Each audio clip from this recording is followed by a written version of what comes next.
أعوذ بالله من الشيطان الرجيم بسم الله الرحمن الرحيم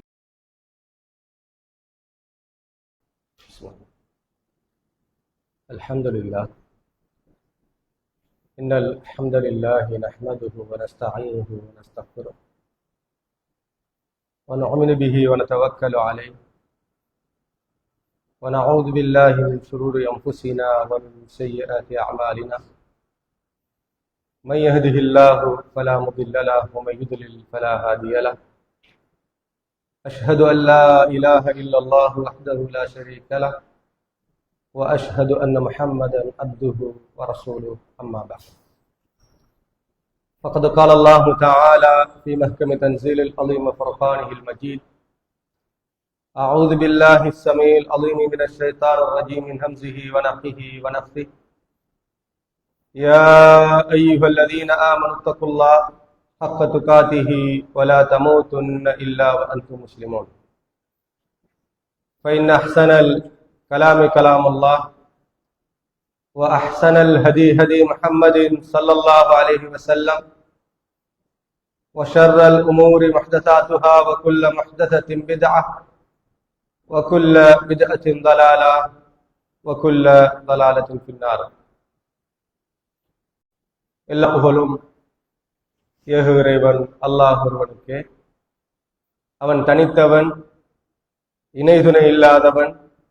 அவன் யாரையும் பெறவும் இல்லை, யார் மூலமாகவும் பெறப்படும் இல்லை என்றும், வணங்கி வழிபடுவதற்கு தகுதியானவன் அவனை தவிர வேறு யாரும் இல்லை எனும் இஸ்லாத்தின் அடிப்படையை நினைவுறுந்தவனாக அருமை தூதர் ஸல்லல்லாஹு அலைஹி வஸல்லம் அன்னவர்கள் மீதும் அன்னவர்களது வாழ்க்கை வழிமுறைகளை பின்பற்றி நடக்கின்ற அனைத்து நல்லவர்கள் மீதும் அல்லாஹ்வுடைய அன்பும் அருளும் என்றென்றும் நின்று கொண்டுமாக.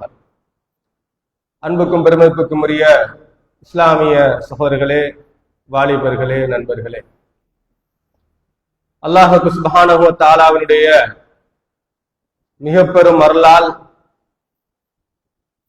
அவனுடைய அடியார்களாக பொருந்திக் கொண்டு அவனிடத்தில் மீளுவதற்கான வாய்ப்பு அல்லாஹ் தஆலா இந்த நொடி வரை எனக்கும் உங்களுக்கும் ஒரு அவகாசமாக தந்திருக்கின்றான். அந்த அவகாசத்தை சரியாக புரிந்து கொள்பவர்கள் சரியான முறையில் ரப்புக்கு செய்ய வேண்டிய கடமைகளை செய்கிற போது வெற்றியாளர்களாக மாறிவிடுவார்கள் என்ற செய்தியை ஞாபகம் ஊட்டியவனாக இன்றைய குத்பா பிரசங்கத்தில் நாம் எல்லோரும் இஸ்லாத்தினுடைய அதிகமான தியரிகளை தெரிந்திருக்கின்றோம். சட்டங்கள் சம்பந்தமாக நிறைய அறிந்து வைத்திருக்கிறோம். அடுத்தவர்களுக்கு சொல்லுவதற்கு தேவையான தீர்ப்புகளை நாங்கள் கேட்டாவது தெரிந்து வைத்திருக்கிறோம். தொழுகை தொடர்பான அறிவு இருக்கிறது, நோன்பு தொடர்பான அறிவு இருக்கிறது, வியாபாரம் தொடர்பான அறிவு இருக்கிறது, குடும்ப வாழ்வு தொடர்பான அறிவு இருக்கிறது என்று எல்லா பகுதிகளிலேயும் எல்லா துறைகளிலேயும் எங்களுடைய அறிவுக்கு ஏற்றாற்போல் நடைமுறைக்கு ஏற்றாற்போல் சில அறிவுகளை நாங்கள் எல்லாம் தெரிந்து வைத்திருக்கிறோம். இங்க பிரச்சனை என்னவென்றால், இஸ்லாத்தை பொறுத்த வரைக்கும் தெரிந்து வைத்திருப்பதில் மாத்திரம் வெற்றி அடைந்து விட முடியாது. ஒருவன் அறிந்திருக்கக்கூடிய சட்டத்தினூடாக அல்லாஹ்விடத்தில் விமோசனம் அடைந்து விட முடியாது. ஒருவனுக்கு தெரிந்திருக்கக்கூடிய அறிவுக்கு ஏற்ப அமல்கள் முக்கியமானது. ஒரு மனிதனுடைய அன்றாட வாழ்க்கையில் என்னுடைய வாழ்க்கையாக இருந்தாலும் உங்களுடைய வாழ்க்கையாக இருந்தாலும் எங்கெல்லாம் இஸ்லாத்தை பிரயோகிக்க முடியுமோ, இஸ்லாத்தினுடைய நடைமுறைகளை பாதுகாப்பதற்கான வாசல்கள் எங்கெல்லாம் திறக்கப்படுமோ அந்த இடத்தை லாபகரமாக நாங்கள் செய்து விட வேண்டும்.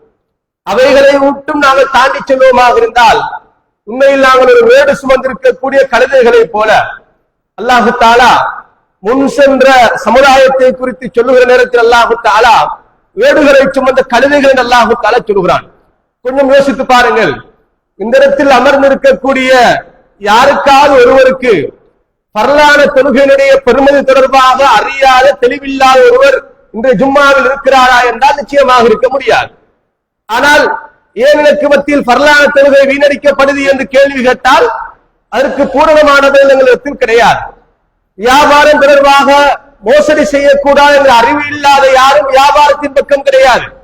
ஆனால் அறியாமல் நாங்கள் ஏதோ ஒரு விதத்தில் மோசடிக்காரர்களாக மாறிவிடுகின்றோம். குடும்ப வாழ்க்கையில் கணவன் மனைவிக்கிடையில் பிள்ளைகளுக்கு மத்தியிலான உறவுமுறைகள் சார்ந்த விஷயத்தை குறித்து அறிவில்லாத யாரும் அந்த குடும்ப வாழ்க்கையில் கிடையாது. ஆனால் பிள்ளைகளுக்கு செய்ய வேண்டிய கடமைகளில் துரோகம் இருக்கிறோம், மனைவிக்கு செய்ய வேண்டிய கடமைகளில் நாங்கள் மிகவும் பாதிக்கப்படுகிற உள ரீதியாக பாதிக்கப்படுகிற சமூகமாக மாறி போகிறோம். இப்படி எல்லா விதத்திலேயும் அறிவு ஒரு புறத்தில் இருக்கிறது, எங்கள் செயற்பாடு இன்னும் ஒரு புறத்தில் இருக்கிறது. இஸ்லாத்தை பொறுத்த வரைக்கும் அல்லாஹு தஆலா எந்த ஒரு அடிப்படையோடு தொடர்படுத்தி பேசுகிற இடங்களிலேயும் அல்லாஹு தஆலா கடைசியாக முடிக்கிற இடம் என்ன தெரியுமா? நல்லவர்களை நீங்கள் செய்து கொள்ளுங்கள், அமலசாலிஹாத்துகளை நீங்கள் செய்து கொள்ளுங்கள். நீங்கள் வியாபாரம் செய்வதாக இருந்தாலோ, நல்ல உணவுகளை உண்பதாக இருந்தாலோ, அல்லது நீங்கள் பொருளாதாரத்தில் சிறந்த இடத்தில் அடையக்கூடியவர்களாக இருந்தாலோ, எந்தெந்த தரஜாக்களில் நீங்கள் உயர்ந்து சென்று கொண்டிருந்தாலும் அல்லாஹு தஆலா முடிக்கிற இடம் என்ன தெரியுமா? நீங்கள் அமலுசாலி நல்லவர்களை நீங்கள் சேர்த்துக் கொள்ளுங்கள் அல்லாஹு தஆலா சொல்கிறான். கொஞ்சம் யோசித்து பாருங்கள். எங்கள் வாழ்க்கையில் கிட்டத்தட்ட 20 வயதுகளை தாண்டி இருக்கக்கூடிய இளைஞர்களாக இருக்கலாம், அல்லது 40 வயதை தாண்டி இருக்கக்கூடிய முதியவர்களாக இருக்கலாம். எங்களுக்கு மத்தியில் தெரிந்திருக்கக்கூடிய அறிவினூடாக செயற்பாடு ரீதியாக நாங்கள் பயணிக்கிறோமா என்றால் உண்மையில் ஒரு 20% கூட தாண்டி செல்வோமா என்றால் மிகப்பெரிய ஒரு கேள்வியாகத்தான் இருக்கிறது. எங்கள் நடைமுறை வாழ்க்கையில் இஸ்லாத்தை நாங்கள் நடைமுறைப்படுத்துவதற்கு ஒரு 20% நான் நடைமுறைப்படுத்துகிறேன், தெரிந்திருக்கக்கூடிய அறிவினூடாக 20% நான் பயன்படுத்துகிறேன், 80% லாஸ்ட் என்று சொல்லுகிற அளவுக்கு கூட 20% கூட நாங்கள் வெற்றியடையவில்லை என்றால் மறுமையில் எப்படியான வெற்றியை நோக்கி நாங்கள் அகரப்போகிறோம் என்று கொஞ்சம் நாடு நீங்களும் சிந்திக்க கடமைப்பட்டிருக்கிறோம். அன்புக்கு இஸ்லாமியர்களே, இன்றைய ஹுத்பா பிரசங்கத்தை கொஞ்சம் எங்கள் வாழ்க்கையில் நாம் எவ்வளவு தூரம் இந்த நடைமுறையோடு தொடர்புபட்டு வருகிறோம் என்று கொஞ்சம் பரீட்சித்து பார்க்க வேண்டும். ஏனென்றால் இஸ்லாத்தை பொறுத்த வரைக்கும் சுய பரிசோதனை என்பது அடிக்கடி மீட்டப்படுகிற ஒரு அம்சம். அது மரணம் சார்ந்த செயற்பாடுகளாக இருக்கலாம், மறுமை சார்ந்த செயற்பாடுகளாக இருக்கலாம், உலக வாழ்வோடு தொடர்புபட்டு வருகக்கூடிய அம்சங்களாக இருக்கலாம். எல்லாவற்றிலேயும் எங்களுக்கு மத்தியிலான வாழ்க்கை தொடர்பான மறுமை வெற்றி தொடர்பான மீட்டல்கள் கண்டிப்பாக இருந்து கொண்டே இருக்க வேண்டும். இல்லை என்றால் ஈமான் பலவீனப்பட்டு போகிற சமூகமாக மாறி போயிருப்போம். அடிக்கடி எங்களுக்கு மத்தியில் ஞாபகம் ஊட்டப்படுகிற ஒரு முக்கியமான ஒரு சம்பவம் தான் அல்லாஹ்வுடைய தூதர் ஸல்லல்லாஹு அலைஹி வஸல்லம் உடைய சபையில் இருந்த தோழர்களுடைய மனநிலை சம்பந்தமாக பேசப்படும். ஹம்மலா என்ற ஒரு நபித்தோழர் தொடர்பாக அடிக்கடி நாங்கள் பேசுவோம். எனக்கு தெரியுமா, நாபக்க ஹம்மலா என்றவர்கள் சொன்னார்கள் என்று, நான் முனாஃபிக்கா ஆகிவிட்டேன் என்று மதீனத்து வீதிகளிலே சத்தமிட்டு அழுது கொண்டிருந்தார் என்கிற செய்திகள் எல்லோருக்கும் தெரியும்.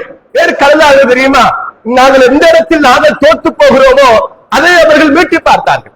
எந்த நடைமுறையில் நாங்கள் தோற்று போயிருக்கிறோமோ அந்த நடைமுறை சார்ந்த அம்சங்கள் அவருடைய உள்ளத்தை மிகவும் டைட்டோட அம்சமாக பார்க்கப்படுகிறது. அவர்கள் எதை சொன்னார்கள் என்றால், ரசூலுல்லாஹ்வுடைய சபையில் சில நேரம் ஜும்மாவுடைய தினங்களில் நிறைய பூஸ்ட் பண்ணப்படும். பள்ளியை விட்டு வெளியேறினால் நாங்கள் மிகவும் ஆபிதாக மாற வேண்டும் என்ற உணர்வு எங்களுக்கு எல்லோருக்கும் வரும். வீட்டை தாண்டி விட்டால் மாறி போய்விடும். அந்த வீட்டுக்கு சென்றவுடனே உணர்வுகள் வித்தியாசமாக எங்களுடைய செயற்பாடுகள் அப்படியே மறுபுறம் செல்லக்கூடிய அளவுக்கு மாறி போய்விடுகிறது. அந்த நபித்தோருக்கு இருந்த உணர்வு அதுதான். ரசூலுல்லாஹ்வுடைய சபையில் இருக்கிற நேரத்தில் நரகத்தை குறித்து பேசினால் மிகவும் கவலை வரும், பயம் வரும், அச்சம் வரும். இந்த உலகத்தை குறித்த ஒரு பற்றுறுதியற்ற ஒரு வாழ்க்கையை நோக்கி செல்ல வேண்டும் என்கிற உணர்வுகளுக்கு முன்னால் ஏற்பட்டுவிடும். சொர்க்கத்தை குறித்து சொன்னால் இதெல்லாம் என்ன வாழ்க்கையப்பா, உலகத்தில் வாழ இந்த வாழ்க்கையை விட அந்த சொர்க்கம் எவ்வளவு மகோன்னதமானது என்று அதை நோக்கி செல்ல வேண்டும் என்று ஆசைப்படுவார்கள். கொஞ்சம் வெளியே போனால் நண்பர்களை சந்திப்பார்கள், உறவினர்களை சந்திப்பார்கள், வியாபாரிகளை சந்திப்பார்கள், இஸ்லாத்துக்கு புறம்பாக இருக்கக்கூடிய மக்களோடு தொடர்பை ஏற்படுத்திக் கொள்வார்கள். இப்படி பல சமூகங்களுக்கு மத்தியிலான தொடர்பு ஏற்படுகிற நேரத்தில் ரசூலுல்லாஹ் சபைக்கு முன்னால் ஏற்பட்ட அந்த உணர்வு வெளியே வந்தவுடன் இல்லாமல் போகிறது. அது அவர்களை முனாஃபிக்குங்கிற அந்தஸ்தில் கொண்டு போய் சேர்த்துட்டது.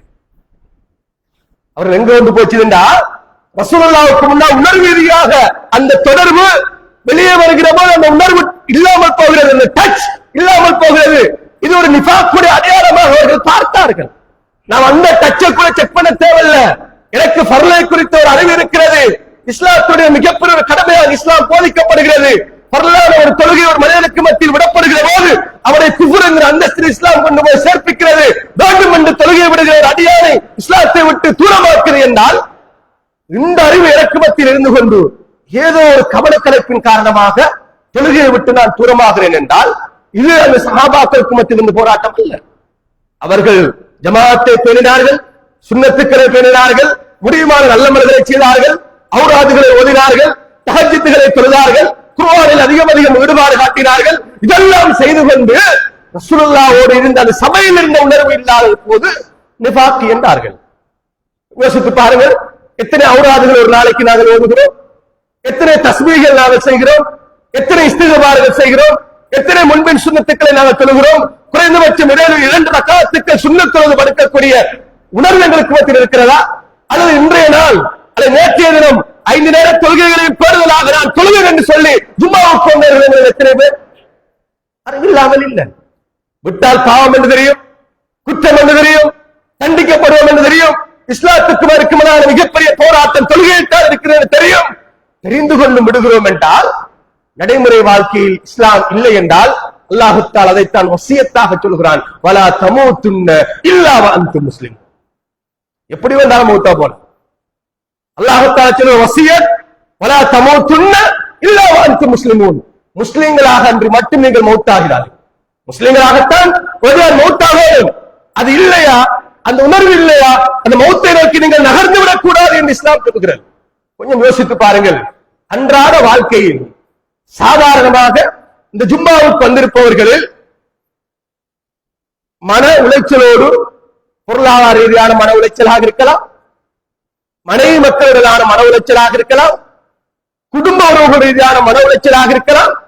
இது இல்லாமல் ஜும்மாவுக்கு வந்திருப்பவர்கள் எத்தனை வீதம் என்று சொல்ல முடியாது. குடும்ப வாழ்க்கையில் பிரச்சனை, பொருளாதார வாழ்க்கையில் பிரச்சனை, சமூக வாழ்க்கையில் பிரச்சனை, அன்றாட வாழ்க்கையில் பிரச்சனை, சமூக தொடர்புகளோடு பிரச்சனை, எல்லா பிரச்சனைகளுக்கும் தீர்வு எங்க இருக்கும் என்றால் அலா பிதிக்ரில்லாஹி தத்மஇன்னுல் குலூப். எல்லாருக்கும் பிரச்சனை இருக்குது. உலகத்தில் பிரச்சனை இல்லாமல் வாழக்கூடிய எந்த ஒரு நபரையும் நாங்கள் தேடி கண்டுபிடிக்க முடியாது. அவருடைய அந்தஸ்துக்கேற்ப, தகைமைகளுக்கேற்ப, பொறுப்புகளுக்கேற்ப, தலைமையில் சுமத்தப்பட்டிருக்கக்கூடிய சுமைகளுக்கேற்ப ஒவ்வொருவருக்கும் பிரச்சனை இருக்கிறது. எல்லோரும் பிரச்சனையோடு சம்பந்தப்பட்டவர்கள்.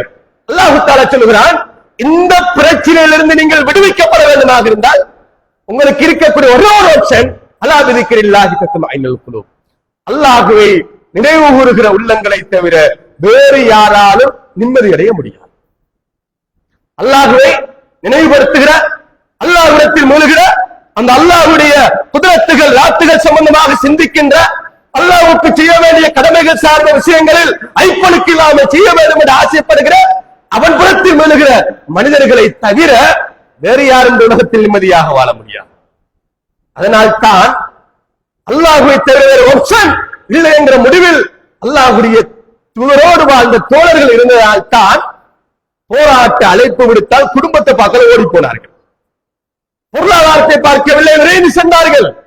வருமானத்தை பார்க்கவில்லை, அல்லாஹ்வின் அழைப்பு ஓடினார்கள். ஏன் தெரியுமா? இருந்தது ஒரு ஆப்ஷன் தான். இன்றைக்கு எங்கிட்ட மல்டி ஆப்ஷன்ஸ்.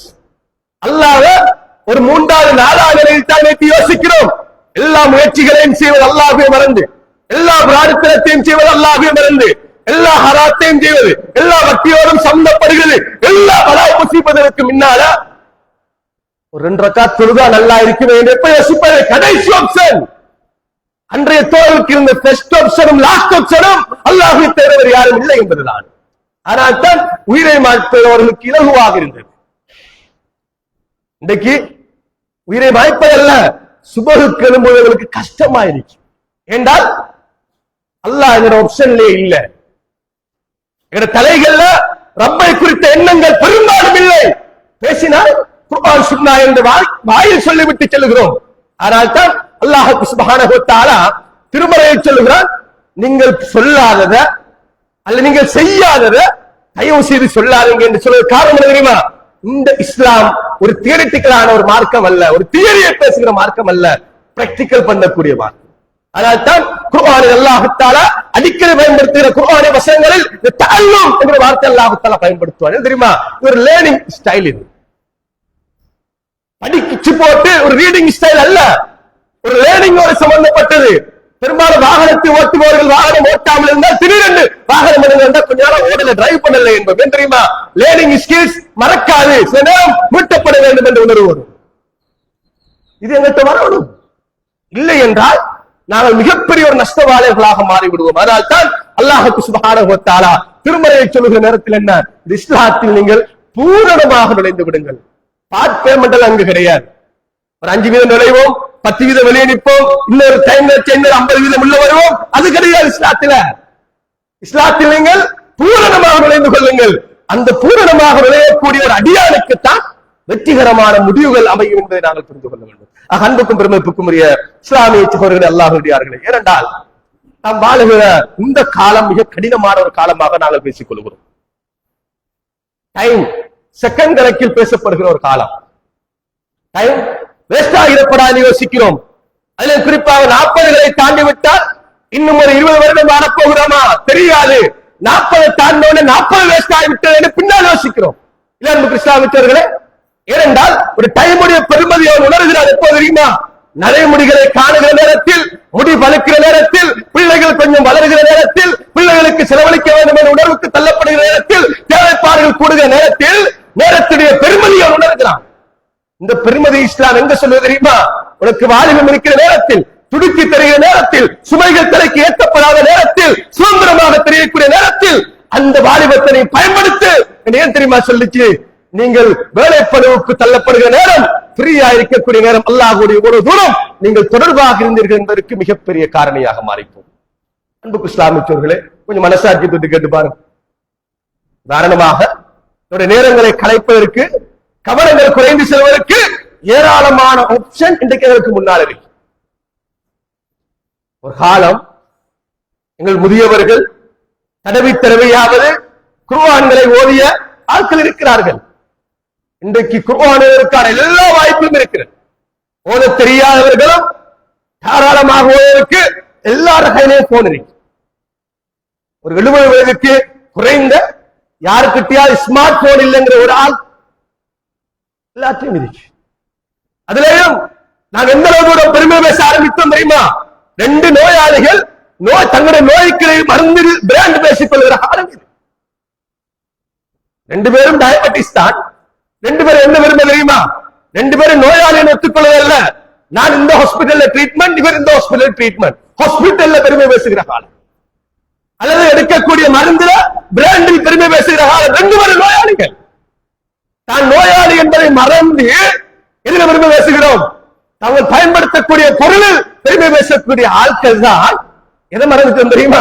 அந்த ஆரோக்கியத்தை தந்த ரப்பு அவனுக்கு செய்ய வேண்டிய கடமைகளை மறந்து விட்டோம். ஒரு நரம்பு இழுத்தால் போதும் ஒவ்வொரு மனிதனுடைய வாழ்க்கை சுமைகளும் எங்கே செல்லும் என்று தெரியாது. பார்வையை தந்திருக்கிற நேரம் எதை பார்க்க வேண்டும் என்று தெரியாது. கேள்வியை தந்திருக்கிற நேரம் எதை கேட்க வேண்டும் என்று தெரியாது. எனக்கும் தான். அல்லாஹ் தஆலா கைகளை தந்திருக்கிற நேரம் அதை கொண்டு பயன்படுத்த வேண்டும் என்ற அறிவு தெரிந்தாலும் நடைமுறைப்படுத்துவதற்கு போதுமான மனசு இடம் கொடுக்காத ஒரு காலத்தில் தான் நாங்கள் வாழ்ந்து கொண்டிருக்கிறோம். அன்புக்கு பெருமைக்குரிய இஸ்லாமிய சகோதரர்கள், அல்லாஹ்வுடையார்களே, அல்லாஹ் சுப்ஹானஹு வ தஆலா திருமறையில் மிக அழகாக சிம்பிளாக சொல்கிறான், வல்லைஸலில் இன்சானி இல்லா மா ஷா. நமக்கு என்ன கூலி கிடைக்கும் தெரியுமா? இங்க உட்கார்ந்து இருக்கக்கூடிய நாம் எல்லாரும் சுவனம் போக வேண்டும் என்ற ஆசையை திறமை வேண்டும் என்கிற மனசுல இருக்காது. அல்லாஹ் தஆலா சொல்கிறான், உங்களோட முயற்சிக்கு தான் நான் கூலி தருவேன். வல்லைஸலில் இன்சானி இல்லா மா ஷா. உங்களோட கற்பனைக்கு கூலி கிடையாது, உங்கள் எதிர்பார்ப்புக்கு கூலி கிடையாது, மிதமிஞ்சிய ஆசைகளுக்கு கூலி கிடையாது. அல்லாஹ் தஆலா சொல்ற முயற்சிக்கு தான் கூலி. இந்த உலகத்தில் ஒவ்வொரு மனிதர்களும் எந்த துறைகளில் முயற்சிக்க வேண்டும் என்று ஆசைப்படுகிறாரோ அல்லாஹ் தஆலா முயற்சிக்கேற்ற வாசல்கள் அல்லாஹ் தஆலா திறந்து வைக்கிறான். நபித்தோழர்கள் ரசூலுல்லாஹ் என்றார்களே, அல்லாஹ்வுடைய தூதரே, நாங்கள் சொர்க்கத்தில் உங்களோடு இருக்க வேண்டும் என்று ஆசைப்படுகிறோம். ஆனால் நீங்கள் தரஜாவில் முந்தியவர்கள், மேலே செல்லக்கூடியவர்கள், உங்களுக்கு கிட்ட நெருங்க இயலாது என்று சில தோழர்கள் அழுதார்கள், கண்ணீர் விட்டார்கள். அல்லாஹ்வுடைய சிம்பிளாக சொன்ன பதில் என்ன தெரியுமா? இந்த உலகத்துல நீங்க எதை நேசிக்கிறீர்களோ அவர்களோடு மறுமையில் நீங்கள் எழுப்பப்படுவீர்கள். கொஞ்சம் மனசாட்சி தொட்டு சொல்லுங்க பாப்போம். உண்மையில் நான் இந்த செகண்ட் வஃபாத்தாகினால் ரசூலுல்லாஹ்வோடு நான் எழுப்பப்படுவேன் என்று சொல்லுகிற ஒரு ஆள், நான் இப்ப மூத்தா போன யாரோட? அல்லாஹ்வுடைய தூதரோடு மறுமையில் எழுப்பப்படுவேன். அல்லாஹ்வுடைய தூதரை தவிர உள்ளத்தில் வேறு யாரும் கிடையாது. இஸ்லாத்தை தவிர அல்லாஹ் தஆலா சொல்லுகிற இந்த சித்தியீன்கள் உண்மையாளர்கள் அல்லாஹ் தஆலா அடையாளப்படுத்துகிறானே, அந்த உண்மையாளர்கள் என்று அல்லாஹ் தஆலா யாரை பார்த்து வந்தாரோ அந்த மக்களோடு நிச்சயமாக நான் இருந்திருப்பேன் என்று சொல்லுகிற ஒரு ஆள். அல்லாஹ் தஆலா நல்லவர்கள், சுஹதாக்கள், அல்லாஹ்விட்டால் அடையாளப்படுத்துகிற அந்த மனிதர்களை நான் நேசித்திருக்கிறேன், அவர்களோடு மறுமையில் நான் எழுப்பப்படுவேன், நிச்சயமாக எழுப்பப்படுவேன் என்று சொல்லுகிறவரா? வாலிபர்கள் அல்லாஹ்வை குறித்து கொஞ்சம் யோசிங்க. ஏனென்றால் எங்கள் கற்பனைகள் வேறு உலகத்தில் பயணித்துக் கொண்டிருக்கிறது. சில நேரம் இன்றைக்கு இருக்கக்கூடிய டெக்னாலஜி உலகத்துல அல்லது எங்களுடைய தேவைகளை நிறைவேற்றிக் கொள்வதற்கு திறந்து விடப்பட்டிருக்கக்கூடிய எல்லா கலாச்சாரத்தின் வாசல்களும் திறக்கப்பட்டிருக்கக்கூடிய அந்த உணர்வுகளோடு பயணிக்கக்கூடியவர்கள், நான் மறுமையில் எழுப்பப்பட்டால் ஒரு நடிகனோடு எழுப்பப்படுவேனா, ஒரு நடிகையோடு எழுப்பப்படுவேனா, விபச்சாரியோடு எழுப்பப்படுவேனா, விபச்சாரியோடு எழுப்பப்படுவேனா, மோசடிக்காரனோடு எழுப்பப்படுவேனா, ஒரு முஸ்லிக்கோடு எழுப்பப்படுவேனா? எங்க எல்லோருக்கும் தெரியும், இப்பொழுது கண்ணை மூடினால் நான் யாரோடு அதிகமாக நேசம் வைத்திருக்கிறோம் அந்த மனிதர் எழுப்பப்படுவேன் என்பதற்கு நீங்கள் ஒவ்வொருவரும் சாட்சி. ஒரு செகண்ட் வச்சு பாருங்க, உங்களோட மௌத்துக்கு பின்னால நீங்கள் அவரோடு தான் எழுந்து நிற்க போகிறீர்கள். அந்த ஆள் யார்? அந்த நபர் யார்? அந்த குணாதிசயம் எதற்குரியது? எந்த பண்பின் சொந்தக்காரர்? ஆனால் வாய் நிறைய என்ன செய்வோம்? இஸ்லாத்தை தவிர வேற ஒன்றும் இல்லை என்று வாயால் பேசுவதில் இஸ்லாத்துடைய வெற்றி இல்லை. அன்புக்கு இஸ்லாமியர்களே, நடைமுறைப்படுத்தணும். ஒரு ஜும்மாவுக்கும் இன்னொரு ஜும்மாவுக்கும் இடையில் நினைவூட்டப்படுகிற, ஆர்வமூட்டப்படுகிற, அல்லாஹ்வின் புறத்திலே உங்களுக்கு அதிகமாக சொல்லப்படுகிற செய்திகள்ல கொஞ்சமாவது பிராக்டிகல் பண்ணுகிற உணர்வு எங்களுக்கு முன்னால வரணும். இல்லை என்றால் நாம் நஷ்டவாளர்களாக மாறிப்போய் விடுவோம். அன்றாட வாழ்க்கையில் காலை எழுந்தது முதல் இரவு தூங்க போகிற வரைக்கும் நிறைய பகுதியில் இஸ்லாம் எங்களுக்கு முன்னால் தந்திருக்கிறது. அதுக்காக வேண்டி பள்ளியில தான் குந்திருக்கும் இஸ்லாம் வழிகாட்டல்ல. அல்லாஹ்வுடைய தூதர் சொன்னார்கள், அல்லாஹ் பாரிக் என்று கூறியுமா, இந்த சமுதாயத்துடைய அதிகாலை பொழுது, ஃபஜ்ருக்கு பின்னால் இருக்கக்கூடிய பொழுது இருக்கிறது, அந்த பொழுதில் பரக்கத்தை செய்வார்கள் அல்லாஹ்வுடைய துஆ கேட்டாங்க. சுபஹுக்கு பின்னால ஒரு மனிதன் வெளிக்கிளம்பி செல்கிறானா, அவனுக்கு பரக்கத்திருச்சு என்றால் அல்லாஹ்வின் மீது தவக்குல் வைத்து பயணிக்கின்றான். யாராவது நம்ம வந்து பார்க்கட்டுமே, வியாபாரம் செய்யட்டுமேங்கிறதல்ல, கிளம்பி போகணும். அல்லாஹ் தஆலா சொல்ற என்ன, அல்லைஸலில் இன்சான் இல்லா மாஷா, உங்களோட முயற்சிக்குத்தான் நான் கை கொடுப்பேன், உங்களோட முயற்சிக்கு நான் கை கொடுப்பேன், ஒத்துழைப்பேன். கொஞ்சம் என்ன நோக்கியோட நகர்ந்து வந்தா நான் ஓடி வருகிறேன் அல்லாஹ் தஆலா சொல்கிறான். ஒருத்தன் நடக்க ஸ்டார்ட் ஆகிறான், யாரை நோக்கி தெரியுமா? அல்லாஹ்வை நோக்கி நடக்க ஸ்டார்ட் ஆகிறான். ஹதீஸில் குத்ஸி நபிகளார் சொன்னார்கள், ஒருத்தன் நடக்கிறான் என்றால் அல்லாஹ் தஆலா ஓடி வருகிறான். அவனை தாங்கிக் கொள்வதற்கு ரப்பு ரெடியாக இருக்கிறான். கொஞ்சம் சொல்லுங்க பாப்போம், என்னை தாங்கிக் கொள்ள என் ரப்பு எப்போதும் தயாராக இருக்கிறான் சொல்லுகிற ஒரு ஆள் எங்களால் சொல்ல முடியல. ஏனென்றால் நாங்கள் தான் எங்களுக்கு சாட்சி. எங்கள் மனசாட்சி எங்களுக்கு தெரியும், செயற்பாடுகள் எங்களுக்கு தெரியும், உணர்வுகள் எங்களுக்கு தெரியும், நடத்தைகள் எங்களுக்கு தெரியும், தொடர்பாடுகள் எங்களுக்கு தெரியும். யாரை நோக்கி நாங்கள் விரைகிறோம் என்பது எல்லோருக்கும் வெள்ளிடைமலை, எல்லோருக்கும் வெளிப்படைத்தன்மையானது. இதுல மறைப்பதற்கு ஒன்றும் கிடையாது. ஏனென்றால் மௌத்துக்கு பின்னால் ஒரு வாழ்க்கை இருக்கு. இஸ்லாத்துடைய பியூட்டியே அதுலதான் தங்கி இருக்கு. ஒரு முஸ்லிம் கட்டுப்படுகிறான் என்பதற்கு அடையாளம் என்ன தெரியுமா? அவன் மௌத்துக்கு பின்னால் ஒரு வாழ்க்கை இருக்கு நம்புறான். ஒரு முஸ்லிம் தன் செயற்பாடுகளில் நேர்த்தியாக இருக்கிறான் என்றால் மௌத்துக்கு பின்னால் ஒரு வாழ்க்கை இருக்கிறது அவன் நம்புவதால் நேர்த்தி அடைகிறான். இல்லை என்றால் இந்த உலகத்தில் சாதாரண எல்லா மனிதர்களை போட்டு அவனும் வாழ்ந்து விட்டு போகிறான்.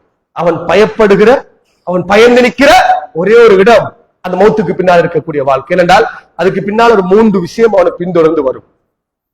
மௌத்தாகிட்டால் அவன கண்களை அவனால் மூட முடியாது. அவனோட கைகளால் தேவைகளை நிறைவேற்ற முடியாது. அவருடைய சொந்த தேவைகள் எந்த ஒன்றையும் நிறைவேற்றிக் கொள்ள முடியாமல் போகிற அந்த மரண படுக்கை, அந்த படுக்கைக்கு பின்னால 3 பின்னால வரும். ஒன்று என்ன தெரியுமா? குடும்பத்தவர்கள், உறவினர்கள் வருவார்கள். நானா மௌத்தாகிட்டார், பாப்பா மௌத்தாகிட்டார், சாச்சா மௌத்தாகிட்டார், உறவினர் மௌத்தாகிட்டார், ஒரு நண்பர் மௌத்தாகிட்டார் என்று அந்த உறவு பின்னால வரும். இதுவரைக்கும் தெரியுமா? கபூர் வரைக்கும் தான் வரும். நம்மளோட வந்து படுக்க மாட்டார்கள் யாரும். சில நேரம் கோபம் வந்தால் மண்ணள்ளி தட்டை என்றெல்லாம் ஏசி விடுவோம். அந்த மண்ணள்ளி போடுவதற்கு வருவார்கள். மண்ணுழுந்து போக என்று சில நேரங்களில் குடும்ப பாசைகள், பரிபாசைகள் திட்டி விடுவோம். எதற்கு வருகிறார்கள்? அந்த மண்ணை போடுவதற்கு வருகிறார்கள். இல்லை அன்புக்கு இஸ்லாமியர்களே, ஆழமாக புரியணும். ஒரு மனிதன் தந்த வாழ்க்கையில் எது நடக்கக்கூடாது என்று யோசிக்கிறாரோ எல்லாம் நடக்கிற இடம் அந்த இடம் கபரு. அந்த குடும்பம் வரும், அவனுக்கு மேலால் மண்களை தூம் கலைந்து சென்றுவிடும். சில நேரம் அவருடைய பொருள்கள் வாகனம் கபூர் வரைக்கும் வரும், 4 பேரை ஏத்திக்கிட்டு. கபூருக்கு நடக்க கஷ்டம் என்றால் 4 பேரை சுமந்து கொண்டு அவருடைய சொத்துகள் வரும். கபருக்குள்ள வராது எந்த பிராடங்களும் வருமா? அன்புக்கு இஸ்லாமியர்களே, உலகத்துல அவன் தேடிக்கொண்ட சொத்துகள் எதுவும் அதுக்குள்ள வராது, திரும்பி விடும். அல்லாஹ் சொன்னார்கள், அமலு சாலிஹ், அவனை தொடர்ந்து நல்ல அமல்களும் அவனை தொடர்ந்து வரும். அது எங்க தெரியுமா செய்யும்? நம்ம போட்ட மண்ணை தாண்டி உள்ளே செல்லும். அவருடைய கபருடைய வேதனைகளை பாதுகாப்பதற்கு அது செல்லும். கபரு நெருக்குகிற நேரம் அவனை காப்பாற்றுவதற்கு அது செல்லும். அவருடைய நாவுகளை உறுதிப்படுத்துவதற்கு அந்த அமல்கள் செல்லும். கேட்கப்படுகிற கேள்விகளுக்கு ஸ்திரமாக தைரியமாக பதில் செல்வதற்கு அந்த அமல்களுடைய நாவுகளுக்கு செல்லும். எது போகாது. மகன் பாப்பாட நாவுக்குள் வைத்து பாப்பாவை காப்பாற்ற முடியாது. ஏன் ஒரு மனைவி 20 வருடம் 40 வருடம் எல்லா கஷ்ட நஷ்டங்களையும் சுமந்து கொண்ட ஒரு மனைவி வீட்டில் ஒரு நாளைக்கு மேலால் மையத்து வைப்பதற்கு அவள் தயாரில்லை. சொல்ல முடியுமா யாருக்காவது? என் வைஃப் நான் மௌத்தாகினா என்ன பார்த்துக் கொண்டு ஒரு 3 நாள் என் வீட்டுல மையத்தை வைங்கன்னு சொல்லுவாள் என்று, அவரோடு நான் 3 நாள் உறங்க வேண்டும், அவருக்கு பக்கத்தில் நான் இருக்க வேண்டும், 20 வருட வாழ்க்கை அவரோடு நான் ஷேர் பண்ண வேண்டும், யாரும் கிட்ட வரக்கூடாது என்று ஒரு மனைவி உங்களுக்காக பேசுவாளா? பேச மாட்டாள். அவளும் அந்த கட்டையை கண்டு பயந்து விடுகிறாள். சில நேரம் மூட நம்பிக்கை இருந்தால் பேய் பிசாசு இருக்கும் என்று அவளும் தனிமைப்பட்டு போய் விடுகிறாள். இல்லையா அன்புக்கு இஸ்லாமியர்களே? ஒரு மனைவி அந்த கட்டைக்கு பயந்து ஒதுங்க ஆரம்பிக்கிறாள். ஒரு வாப்பா தந்த பிள்ளையை தோளுக்கு மேலால் சுமந்த பிள்ளை, அந்த பிள்ளையை நான் வச்சு பார்க்க யோசிக்கிறாரா? அடுத்த செகண்ட் அவரை தலைக்குள் மசூரா என்ன தெரியுமா? தூரத்தில் யார் இருப்பார், இத்தனை மணி நேரத்தில் ஜனாசாவில் கலந்து கொள்வார். அது நெருக்கமான கூட பிறந்த சகோதரன் அல்லது நெருக்கமான உறவுக்காரர், அவர் வருவதற்கான டைம் அந்த டைமோடு சேர்த்து டைம் பிக்ஸ் பண்ணப்படும். அவ்வளவுதான் டைமிங். எல்லாரும் பக்கத்தில் இருக்கிறாங்க என்றால் ஒரு 5 மணி நேரத்துக்குள் எல்லா விஷயமும் முடிந்து போய்விடும். தொழில் சுமந்த வாப்பா மகனுக்கு 5 மணி நேரம் காலக்கெடு, மகன் வாப்பாவுக்கு கூடினால் ஒரு 6 மணி நேரம் காலைக்கெடு, இதோட முடிச்சு வாழ்க்கை. இந்த வாழ்க்கை காப்பாற்றப்பட வேண்டுமாக இருந்தால் என்னுடைய வாழ்க்கையிலும் உங்களுடைய வாழ்க்கையிலும் இஸ்லாம் நடைமுறைப்படுத்தப்பட வேண்டும். முஸ்லிம் என்கிற பெயரோடு பிசி எங்களை சொர்க்கம் கொண்டு போய் சேர்த்து விடாது. நம்ம எடுத்திருக்கக்கூடிய டெத் சர்டிபிகேட் இலங்கை சோழகர் இலங்கை முஸ்லிம் என்கிற இந்த டெத் சர்டிபிகேட் கபர்ல காப்பாற்ற போகுது. அமலு சாலிஹ், நல்லமல்கள் காப்பாற்றும். அந்த நல்லமல்கள் கபர்ல மட்டுமில்ல, அல்லாஹ் தஆலா திருமறை சொல்கிற நேரம் இந்த உலக வாழ்க்கை இருக்குது, அது வரக்கூடிய ஃபித்னாக்கள் பலா முசீபத் எல்லாத்திலும் என்ன செய்யும்? இந்த அமலு சாலிஹ் பாதுகாக்கும். அன்புக்குரிய இஸ்லாமியர்களே, ஆக எங்களோட வாழ்க்கையில் எவ்வளவு தூரம் அறிகிறோம் என்பது முக்கியம் அல்ல, அந்த அறிவினூடாக எவ்வளவு தூரம் நாங்கள் வெற்றி அடைய போகிறோம் என்பது முக்கியம். ஏனென்றால் அல்லாஹ் சுப்ஹானஹு வ தஆலா திருமறையில் அழிந்து போன சமூகத்தின் வரலாறுகளை குறித்து நிறைய பேசுகிறார். அது ஃபிரௌன் அழிக்கப்பட்டதாக இருக்கலாம், ஏனைய சமூகங்கள் அழிக்கப்பட்டதாக இருக்கலாம். எல்லா சமூகத்தினுடைய முடிவிலும் அல்லாஹ் தஆலா சொல்ற ஒரே ஒரு விஷயம் என்ன தெரியுமா? அல் கஃப்லத் என்கிற வார்த்தை அல்லாஹ் தஆலா பயன்படுத்துகிறான். ஹும் காஃபிலூன், என்ன செய்தார்கள் தெரியுமா? அவர்கள் பொடுபோக்காக இருந்தார்கள், கவனக்குறைவாக இருந்தார்கள், கண்டுகொள்ளாமல் இருந்தார்கள், அதனால் அழிக்கப்பட்டார்கள். ஃபிரௌனுக்கும் அல்லாஹ் தஆலா அப்படித்தான் சொல்கிறான். எங்களுடைய விஷயத்தை, எங்களுடைய அற்புதங்களை, எங்களுடைய தூதுத்துவத்தை, நாம் அனுப்பிய தூதரை அவர் ஏற்றுக்கொள்ளல, கண்டுகொள்ளல, அலட்சியமாக இருந்தார். அதனால என்ன செய்தோம்? நாம் அவரை அழித்தோம். அல்லாஹ் தஆலா சொல்கிறான். ஃபிரௌனுக்கு அவ்வளவு பெரிய தண்டனையை கொடுத்ததுக்கு அல்லாஹ் தஆலா சொல்கிற காரணம் என்ன தெரியுமா? அவன் கவனஈனமாக நடந்து கொண்டான். இப்ப சொல்லுங்க பாப்போம், என்ன ஃபர்ல தொழுகை மிஸ் ஆனதுக்கு காரணம் என்னுடைய கவனஈனமா அல்லது வேறு ஏதாவது பிரச்சனை? சுன்னத்து தொழ வேண்டும் என்ற அறிவு எனக்கு மத்தியில் இருந்தது, நான் தொழல. என்ன காரணம்? என்ன கஃப்லத், என்ற கவனஈனம். அயலவர்களோடு நன்றாக பயணிக்க வேண்டும் என்கிற அறிவு எனக்கு முன்னால் இருந்துச்சு. ஏன் அதை நான் நடைமுறைப்படுத்தல? ஏண்ட பொடுபோக்கு என்ன செய்த போகிறான் என்கிற ஒரு அலட்சியம். இவனால என்ன முடியும்? எனக்குத்தான் எல்லா வாஸ்தாவும் இருக்குது, ஒலிசு வேணுமா, பிஎச்ஏ வேணுமா, எல்லாம் இருக்குது, நான் பார்த்துக் கொள்வேன். அன்புக்குரிய இஸ்லாமியர்களே, எந்த அலட்சியமும் உங்களை இம்மையிலும் வெற்றியடை செய்யாது, மறுமையிலும் வெற்றியடை செய்யாது. சில நேரம் இங்க டெங்கு வாகனம் வந்திருக்கு. ஒரு முஸ்லிம் பிரதேசங்களுக்குள்ள வர வேண்டிய அவசியம் கிடையாது. இரண்டால் அல்லாஹ்வுடைய தூதர் ஸல்லல்லாஹு அலைஹி வஸல்லம் அவர்கள் மிக தெளிவாக சொன்னார்கள், நீங்க முஸ்லிமாக மாற வேண்டுமாக இருந்தால், முஸ்லிமாக மாற வேண்டுமாக ஒரு அண்டை வீட்டுக்காரர் அயலவருக்கு நீங்கள் மிக நேர்த்தியாக அழகாக நடந்து கொள்ளுங்கள், முஸ்லிமாக மாறலாம். எப்படி? ஒரு அண்டை வீட்டுக்காரருக்கு, பக்கத்து தெருவில் இருப்போருக்கு, பக்கத்து ஊருக்காரருக்கு நீங்க உங்களோட பெஸ்ட் எதை செய்ய முடியுமோ அதை செய்யுங்க, நீங்க முஸ்லிமாக மாறிவிடலாம். ஒரு முஸ்லிமுக்கு அடையாளமாக அல்லாஹ்வுடைய தூதர் ஸல்லல்லாஹு அலைஹி சொன்னார்கள் தெரியுமா? அவன் நாவால அவன் கையால பிறருக்கு அநியாயம் செய்யவில்லையா முஸ்லிம். டெங்கு எப்ப பரவிச்சு? எங்களுடைய அழுக்குகளை நாங்கள் போடுகிற நேரம், எங்களுடைய பொருட்களை நாங்கள் வீணவிரயம் செய்கிற நேரம், அடுத்தவருடைய எல்லைகளில் எங்களுடைய குப்பைகளை நாங்கள் தட்டுகிற நேரம், யாருக்கு எது நடந்தாலும் பரவாயில்லை நான் சார் என்று எங்களுடைய வாய்க்கால்களை பேரின்பத்தம் திருப்பி விட்டதனால் இன்னொருவன் நோயாளியாக மாறினான். இது முஸ்லிம் அடையாளம் கிடையாது.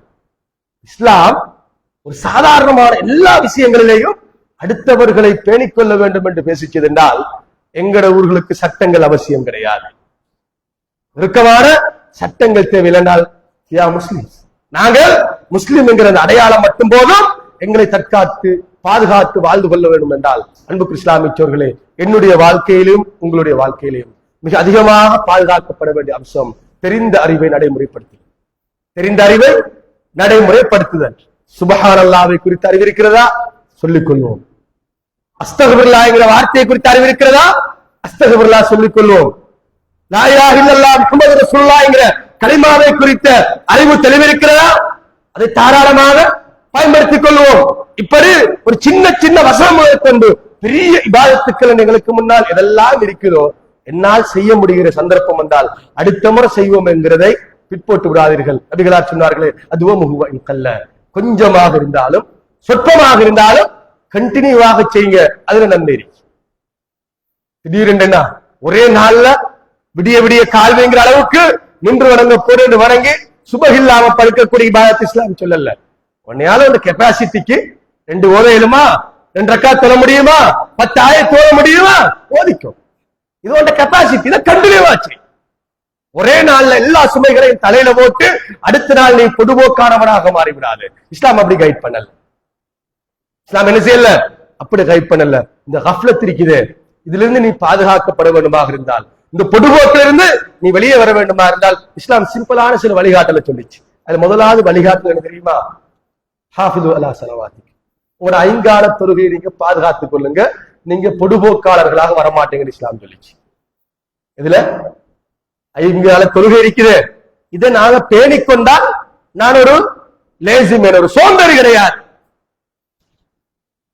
அடுத்த ஒரு இஷ்டம் ரசூலுல்லாஹ் கொஞ்சம் பின்னுக்காகி சொன்னாங்க தெரியுமா? இரவுல ஒரு 10 ஆயத்துக்களை ஓதி, இரவுல 10 ஆயத்துக்களை ஓதி ஒரு 2 ரக்காத் தொழுங்க, உங்கள்கிட்ட இந்த கஃப்லத்துங்கிற இந்த நோய் வராதுண்டா. எது அறிவு இருக்குது, செய்யப்படாத சோம்பேறித்தனம் இருக்குது, அந்த பொடுபோக்கு இருக்குது, இது வராம போகணுமா இருந்தா ஒரு 10 ஆயத்துக்களை ஓதி 2 ரக்காத் 2 குல் சூறாக்கள் ஓதக்குள்ள ஒரு 10 ஆயத்து வந்துடும். அந்த அளவுக்கு சிம்பிளா இஸ்லாம் சொல்லிச்சு. அதுக்கு உங்களுக்கு கஷ்டமா? நைட்ல தெரியுமா செய்யுங்க, 50 ஆயத்துக்களை ஓதி போட்டு படுங்கண்டா அல்லாஹ் அப்படி சொல்லுது. 3வது ஸ்டெப்ஸ் 50 ஆயத்துக்களை ஓதுங்க. இந்த நடைமுறைப்படுத்த முடியாது என்று நீங்கள் பேசுகிறீர்களே, இதுல இருந்தாலும் நீங்க வெளியே வர ரிலீஃப் ஆகலாம்.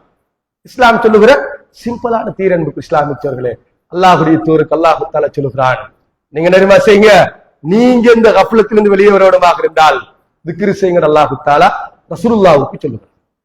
இந்த 4 தான் தீர். இந்த 4 தான் இந்த இபாதத்தை விட்டு நாங்கள் தூரமாக இருக்கு, அதிலிருந்து நீங்கள் பாதுகாத்துக் கொள்வதற்கு இஸ்லாம் காட்டி தந்த சிம்பிளான வழி. இது கஷ்டமா யாருக்காவது? ஒரு 10 ஆயத்து 2 ரக்காத் தொழுவது கஷ்டமா ராவல யாருக்காவது? 50 வசனங்கள் இரவுல ஓதி தூங்குறது கஷ்டமா யாருக்காவது?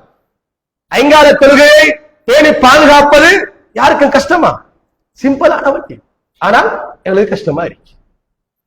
ஆசை சொர்க்கம் போகணும் ஒரு ஆசை தாராளமாக இருப்பது, முயற்சி மட்டும் எங்களுக்கு மத்தியில் கொஞ்சமும் இல்லை என்றால் அல்லாஹ்விடத்தில் நானும் நீங்களும் தான் பதில் சொல்ல வேண்டும். இந்த ரப்புடைய பிடி எப்படி இருக்கும் என்று எனக்கும் சொல்ல முடியாது, உங்களுக்கும் சொல்ல முடியாது. ஏனென்றால் அவனுடைய பிடி கண்ணுக்கு முன்னால குர்ஆன், ஃபிரௌனை பிடிச்ச பிடி, நபியுடைய கூட்டத்தை பிடிச்ச பிடி, ஆது கூட்டத்தை பிடிச்ச பிடி, எல்லா கண்ணுக்கு முன்னால எங்களுக்கு குர்ஆன் விலாவாரியாக சொல்லி இது உலகத்துல பிடிச்சது. அல்லாஹ் மறுமையை குறித்து சொல்கிறவர் இன்னும் 10 ஷரப்பிக்கல ஷதீத், இறைவனுடைய பிடி மிக கடுமையானது, தப்பிக்க முடியாது. அல்லாஹ்வுடைய பிடி மிக கடுமையானது, தப்பிக்க முடியாது என்று அல்லாஹ் தஆலா சொல்கிறான். என்றால் அந்த பிடியிலிருந்து நான் நீங்களும் தப்பிக்க வேண்டுமாக இருந்தால் தெரிந்ததை நடைமுறைப்படுத்த வேண்டும். மார்க்கத்தை அறிவது எந்த தூரம் இஸ்லாம் எங்களுக்கு வலியுறுத்திய மிக முக்கிய கடமையோ அறிவதோடு சேர்ந்து நடைமுறைப்படுத்துவது அதை விட மிக முக்கியமான கடமை என்பதை நாம் புரிந்து கொள்வோம். வல்ல ரஹ்மான் எனக்கும் உங்களுக்கும் அருள்பாலிக்க போதுமானது.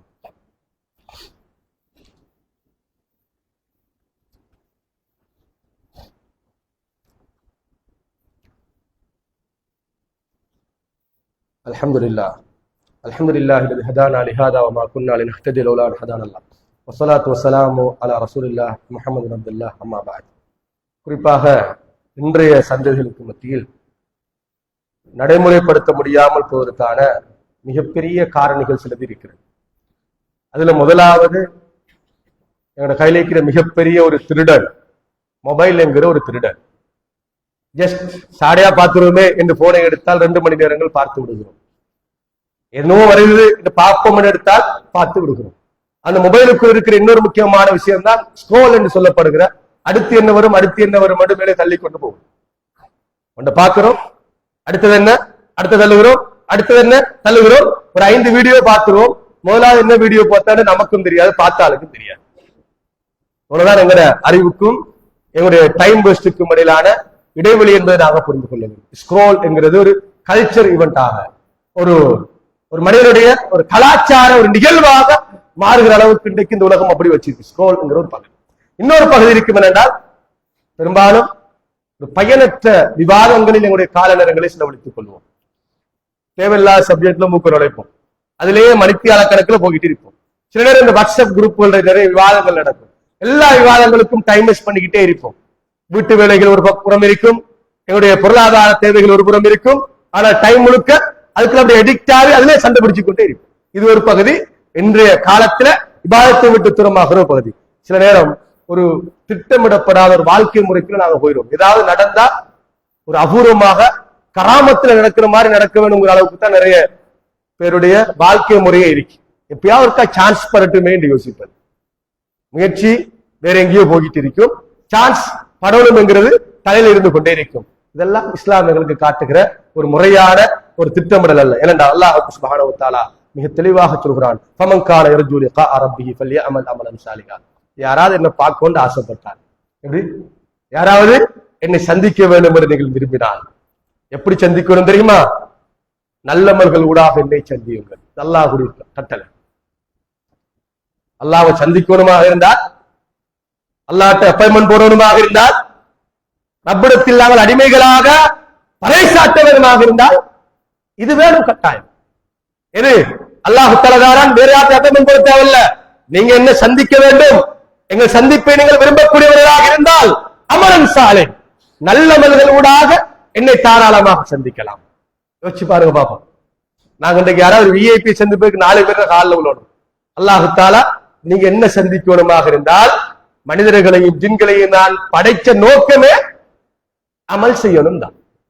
எனக்கு உங்கள் அடிமைத்தனத்தை தர வேண்டும் என்பதுதான். இந்த அடிமைத்தனத்தை நீங்கள் தரவில்லை என்றால் என்ன சந்திக்கிறத விரும்புகிறார். ஏனென்றால் அவனுடைய விடு மிக கடுமையானது.